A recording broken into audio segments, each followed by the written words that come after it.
Tottenham 2, Chelsea 2. What a way to end the weekend in the Premier League today, because everything looked like Chelsea had a very huge dominance of this game. But guess what? By the time the referee blew the last whistle, it had really turned ugly. And this is what we saw. Thomas Tuchel and Antonio Conte, the two managers of Chelsea and Spurs respectively, wanted to fight. It heated up at the end because it had heated up early in the game, but even in the end, the two managers of these teams have been given red cards, meaning that they're not going to be the touchline, I think, for the next 2 or 3 games there for you. So that's how it ended. Chelsea 2, Tottenham 2. That is the London Derby, and that's how it really went down at the side, which goes by names of Stamford Bridge. Thank you guys for watching it. Smash the like button, comment, and share. If at all you're watching us for the very first time, endeavor to subscribe to this channel so as not to miss out on stories that we do upload in here on a daily. Kalidou Koulibaly scoring the 19th minute.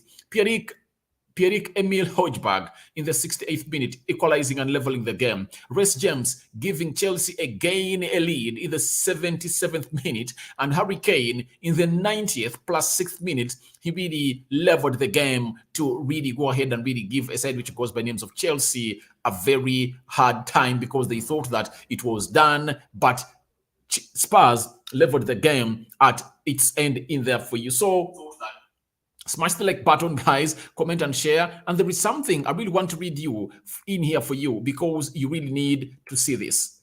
You need to see this because it's a record that Harry Kane has really broken, according to me, because he had taken very many games without scoring at what we call in this derby, because this derby is really so much meaningful to people like Harry Kane. But guess what? There is a statistic that Harry Kane has really gone ahead and really broken. Let me bring it on your screen. It's coming in live from BBC, and let's see what they are really telling us about this statistic that a man who goes by the names of Harry Kane has really gone ahead to break. Read it right there onto your screen. It's the fourth. They are telling us that Harry Kane has scored 41 Premier League London Derby goals. However, he has failed to score in any of his past 5 appearances against Chelsea. Have you heard that? Harry Kane had scored 41 goals in the London derbies. London derbies, there is Arsenal versus Spurs, Spurs versus Fulham, Spurs versus Brentford, Spurs versus Chelsea, Spurs versus Crystal Palace. You get, because all those teams hail from London. Then even Brentford is coming in from London. Those are all London derbies. But Harry Kane had managed to register 41 goals against all those teams in the fixtures they've played. But what had really made him look non-lethal into this fixture of Chelsea has been broken today. If it's a spell, the jinx has been broken today by Harry Kane, because he scored the goal that leveled this game in the last minute of the game. And it said that he had not scored in the previous 5 fixtures of Chelsea versus Spurs. This time round, he has scored his 42nd goal, and again the side which goes by names of Chelsea. Barrier broken.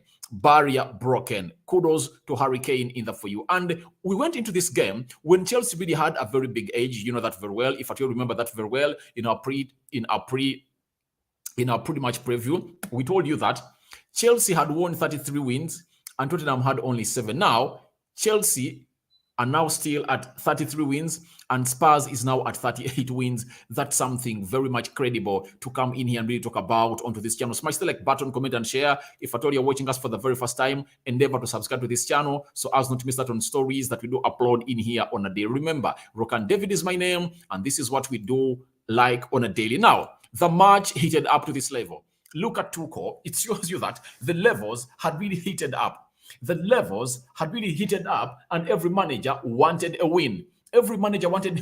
But it was impossible, because I've written down things in here for you to really talk about into this pre-match preview, because lots of things were seen into this game of football. Thomas Tuchel taking a lead, then in the 19th minute, Spurs level. After leveling, Conte crosses the line and goes to celebrate at the side where there is Thomas Tuchel. That's where what you see on the screen came in through. They faced one another, and the referee came in there and really gave them yellow cards.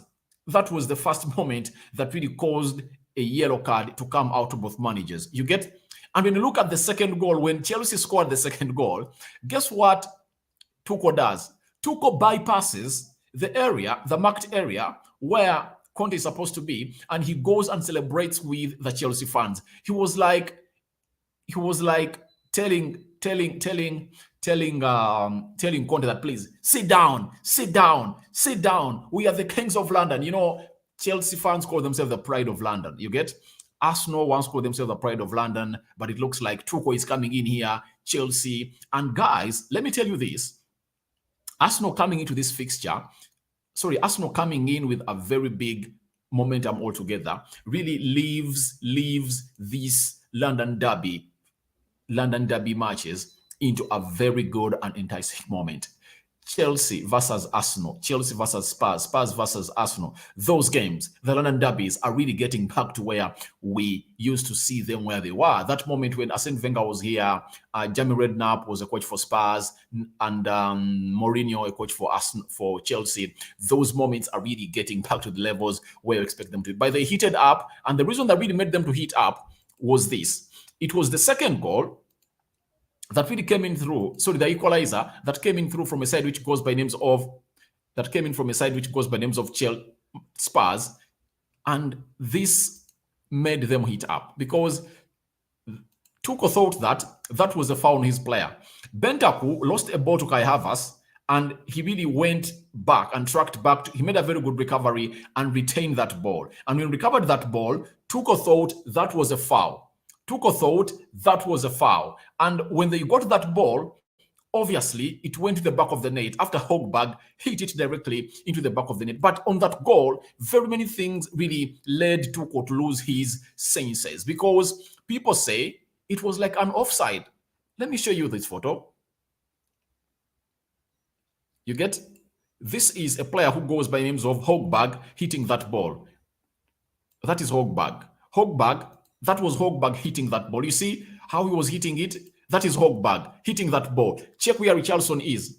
This is Richarlison, a player of a side which goes by the names of Spurs. And as this ball came in through, he was in the direction of the ball and he got out. When he got out of direction, meaning that he was offside, and he really gave path to the ball to go into the back of the net, and he was obstructing the goalkeeper, which is not bad if at all you're not in an offside position. But look at this. This is really an offside position. And when Tuchel watched this on his screen, he said, this is an offside. Look at where Richarlison is. Do you see where Richarlison is? This is the moment Hogberg hits this ball. You get? It slips a little bit on the on the calf of a player who goes by the names of Koulibaly, and then it goes back into the back of the net. But he gives it space to go through. And this is the shot taken by a player who goes by the names of Hogberg. But to me, I really believe that Richarlison was offside. Guys, what do you think about that? I really believe that this was offside. This was offside. I don't know what you think about it, but he was going to block that ball. And if at all Richarlison never really made any movement, that ball was going to hit him. But there is the way he really made a slight move and he really gave pass to the ball to really go in. Guys, what do you think? Was it an offside or not offside? What do you have to say about this? Was it an offside or not an offside? Because this is the moment that really led to the hit up argument between Thomas Tuchel and the player and the manager who goes by the names of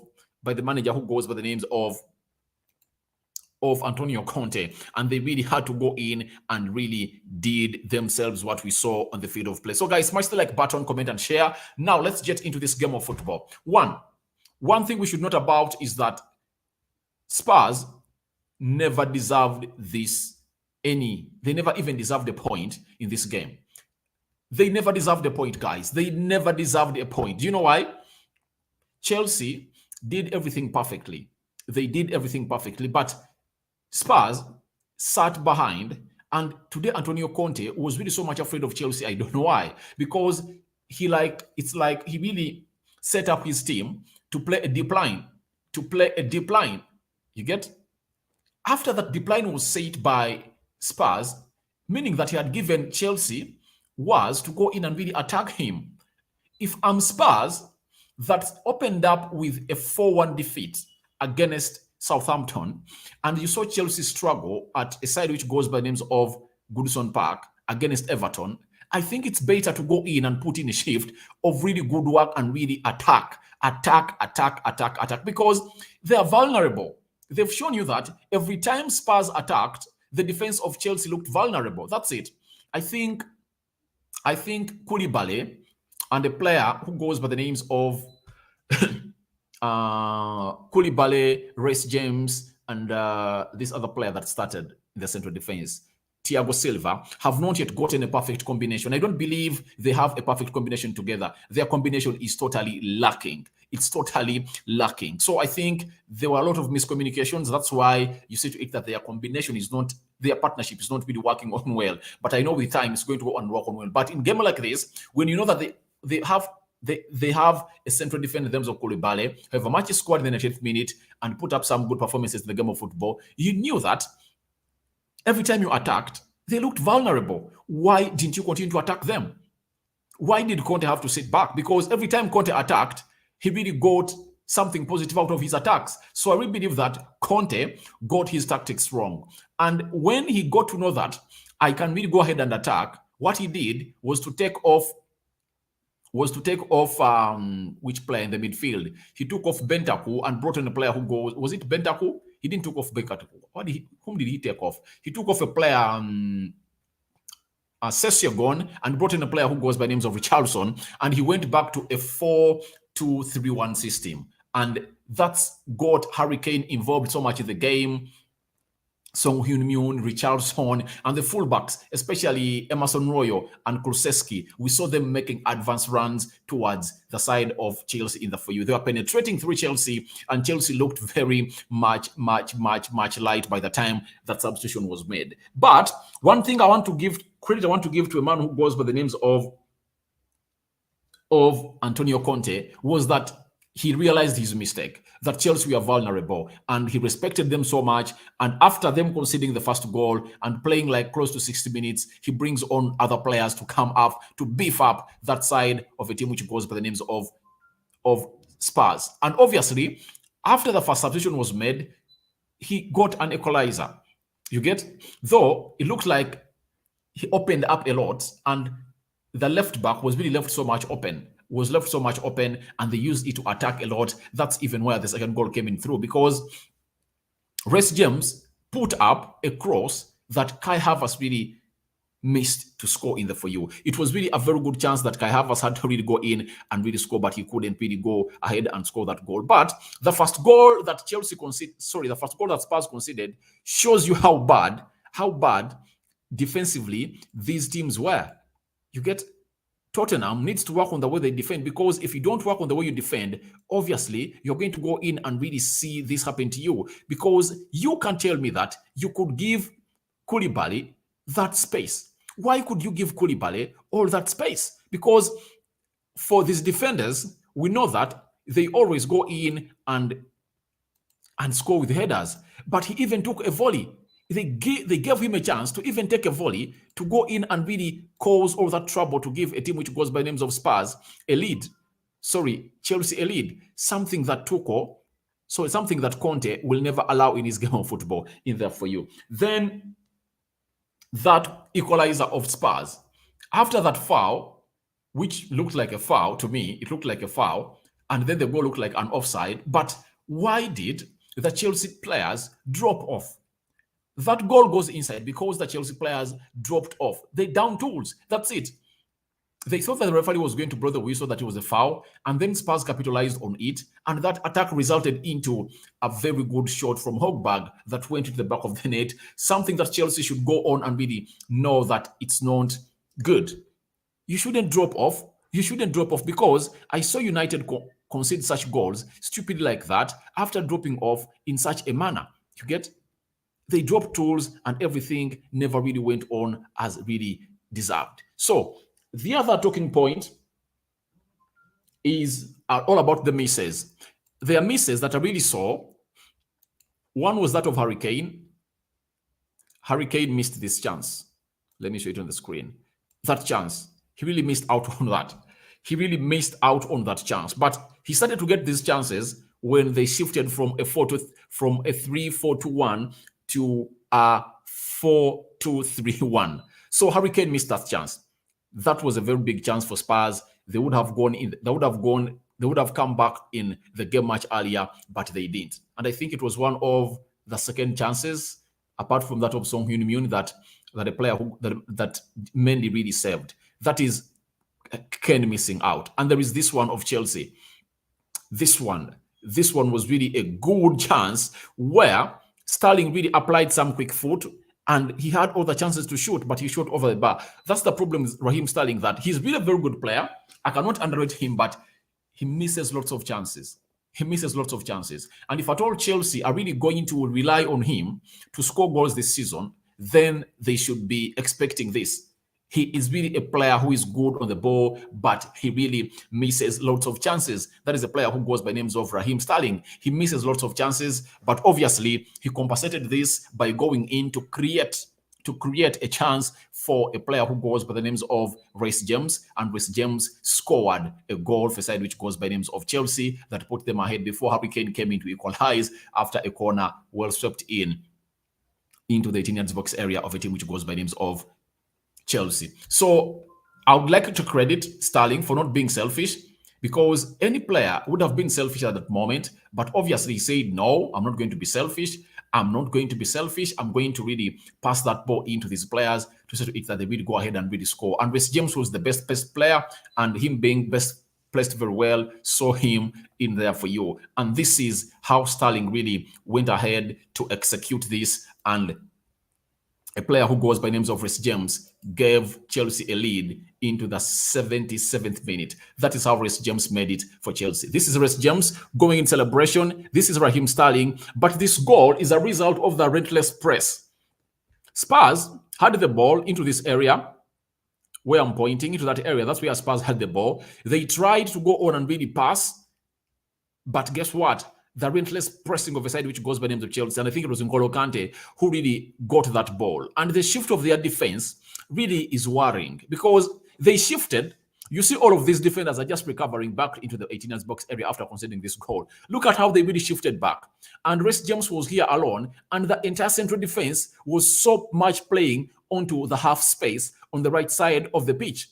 You get the balance of the central defense really costed Spurs such goals. And this is so much bad, because a manager who goes by names of Antonio Conte is known for being a defensive manager. Managers that come from Italy are very much known for being coaches that are really good at coaching their defenses. That's it.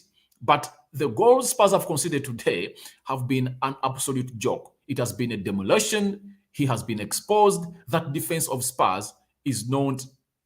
They might be having good players, but the way they really line up and defend, because if at all you are having 4 defenders, tell me how Reece James finds himself in this position when he's not marked.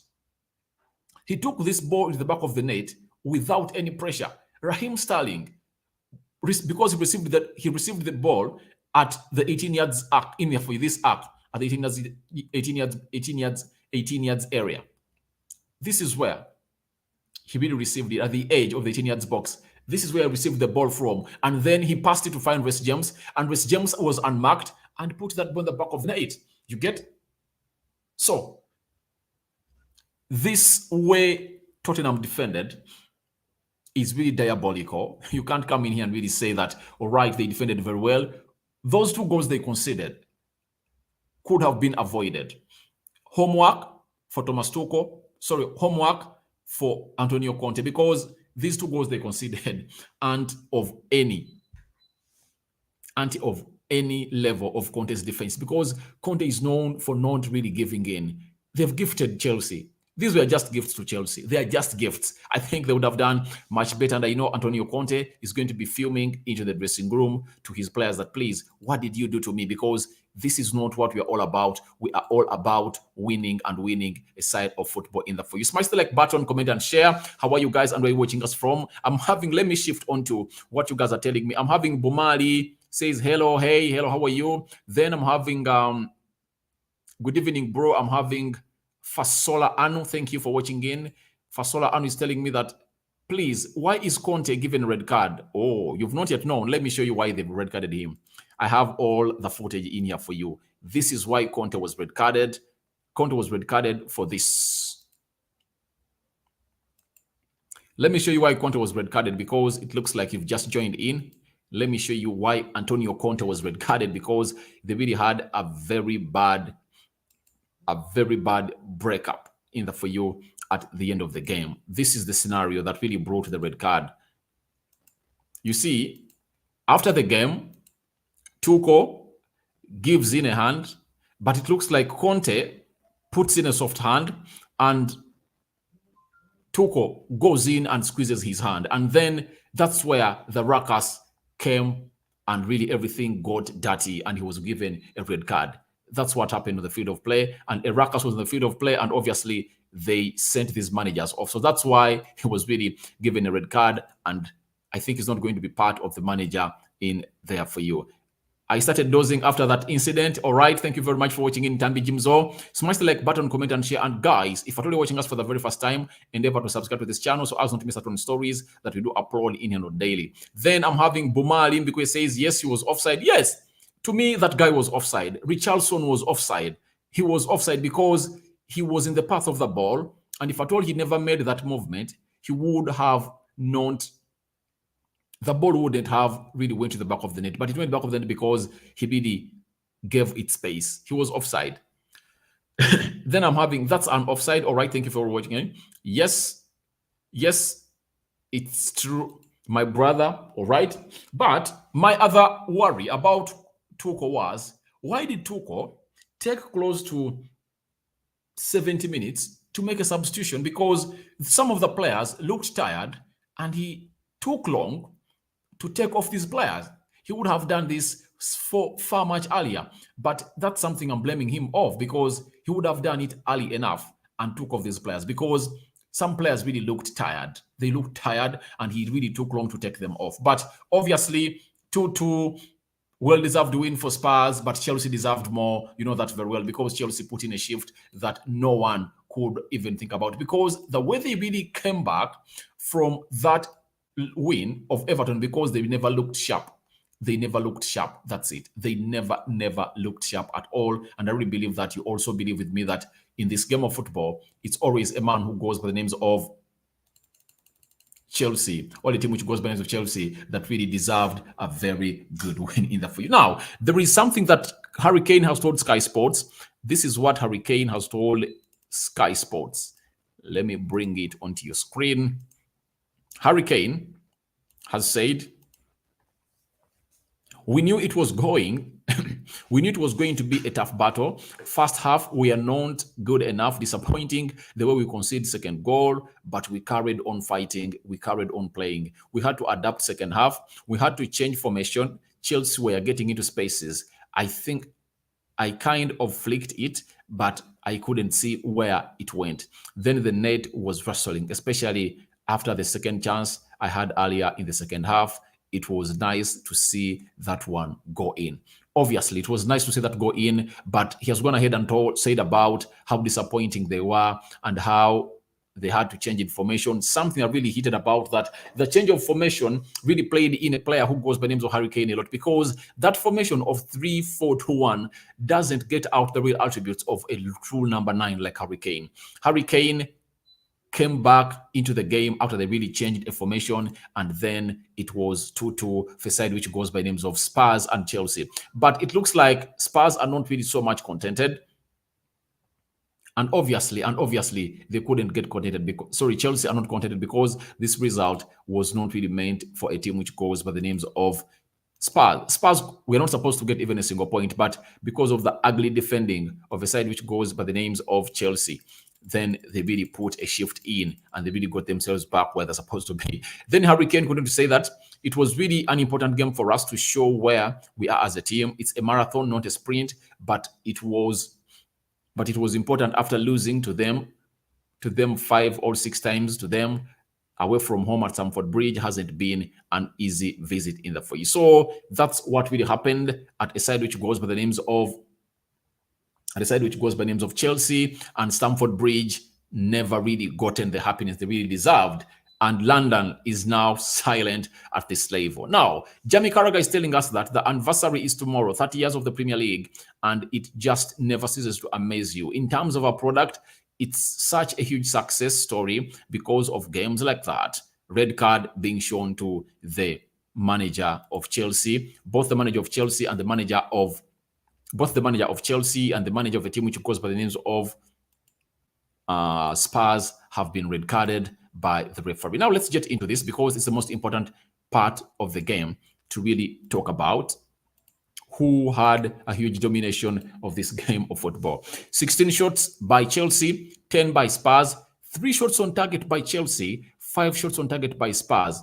65% possession by Chelsea. It shows you that they really had a lion's share of the possession, and Spurs decided to play a deep line.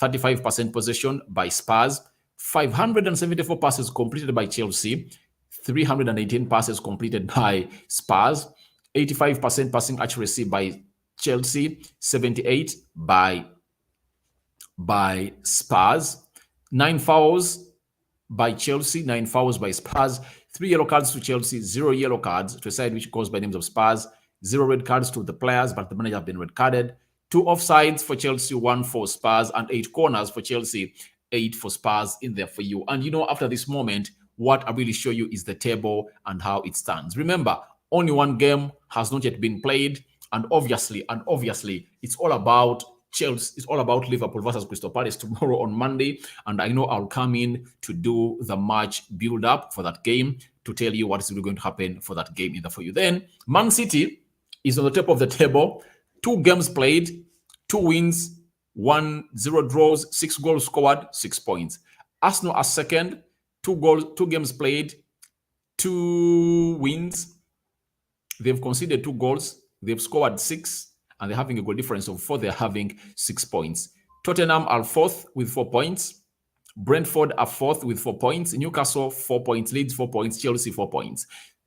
Aston Villa, 3 points. Nottingham, 3 points. Bournemouth, 3 points. Fulham, 2. Liverpool, 1. Leicester City, like that. And guess who is on the bottom of the table? It's Manchester United in there for you. So thank you guys for watching in. Smash the like button, comment, and share. This game has been really a very good one. I think you guys, you've had a very good weekend as far as this is concerned. But obviously, Chelsea have really taken the day.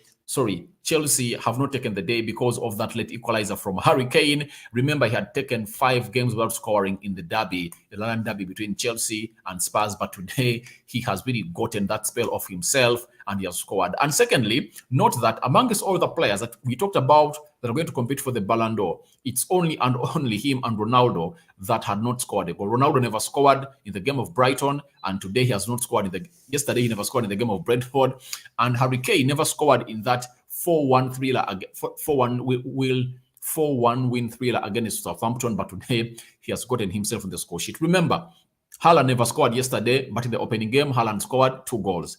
Gabriel Jesus never scored in the opening game of Arsenal versus Crystal Palace, but yesterday he scored 2 and created 2. Darwin Núñez scored in the first game against Fulham. I think those are the centre forwards we've been talking about that are so much in the golden boot in the face. So guys, thank you very much for watching in. I go by the names of Rock and David. I think we call it a day. Who was your man of the match, guys? Before I sign out, tell me who your man of the match was. Who do you think was the man of the match? Who was the man of the match for you? Because to me, it's Reece James. It's Reece James. Reece James was really my man of the match. Coming in to score 1, you get putting in a lot of crosses that were not really converted by side which goes by names of Chelsea. To me, Reece James was really the man of the match. But when you look at how the goals really went in through, I have to react about it. The reaction of Spurs was really so much slow. Because it took them how many minutes?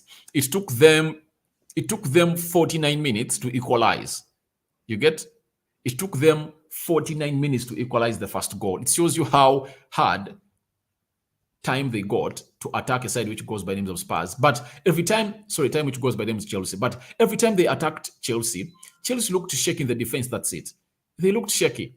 Reece James scored in the 77th minute, and then it took Spurs another 13 plus almost another 20 minutes. So Spurs really take long to really level the game. And next time, it won't be the same. They might find themselves losing in this game of football because they never really put in a shift that is so much deserved to go in and really win this game of football. There for you. I'm having Fasola Anu says Chelsea should have themselves to blame. Obviously, they should have themselves to blame because Conte gave them the chance and really accepted that he's an underdog in this game. That's what Conte did. Conte really accepted to be an underdog in this game, and he really gave them everything they deserved to win this game. But they said, "All right, we are really underdogs. Let's not go. Let's not go for this game." You get? If at all they really went on to really attack Chelsea and then, attack Spurs and really scored in very many goals, I think Chelsea would have given in. Spurs would have given in. You get? But they gave Spurs a chance to come in this game of football as they really put up a shift that no one had expected about. Because to me, I really believe that it was going to be a very hard game. I have a friend of mine who is really into betting. I told him that, guys, don't give Chelsea a win, because I knew that after that display of Everton, it was hard for them to come in here and really put up a fight. You get? But I was shocked by how Chelsea really went in through and really put up a show, but they never really scored the goals they would. Crossing in that ball to a man who goes by names of Kai Havertz, and Kai Havertz couldn't score that goal. Chelsea had very many chances, by the way. They created very many chances. That's why you see they had close to 16 shots. But amongst the 16 shots they had, only 3 on target. 3 only. So I think that is going to get Tuchel fuming. That is going to get Tuchel fuming because you can't have 16 shots and only 3 are on target.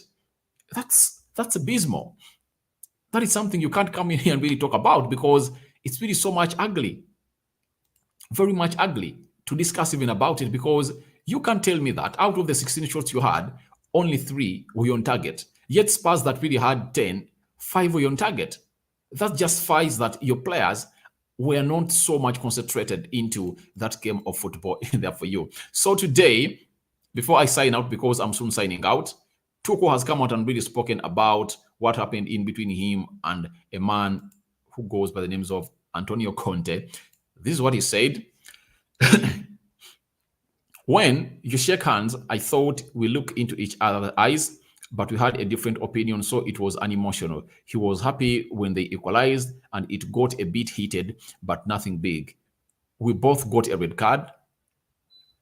It was not necessary, but a lot of things were not necessary. Another poor decision from the referee today. It's emotional. You like it. We don't need comments now. It was heated up and heated up. Just look at it. It's the Premier League. It's the game. You love it. You love it? No?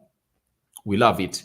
We are emotional coaches in there for you. So that is what a manager who goes by Thomas Tuchel has come out and said about that emotion, that scenario that really saw them get red cards. I don't know whether when the manager gets a straight red card, he doesn't really go in and really get suspended 3 games. I don't know how many games a manager suspended when he's given a red card.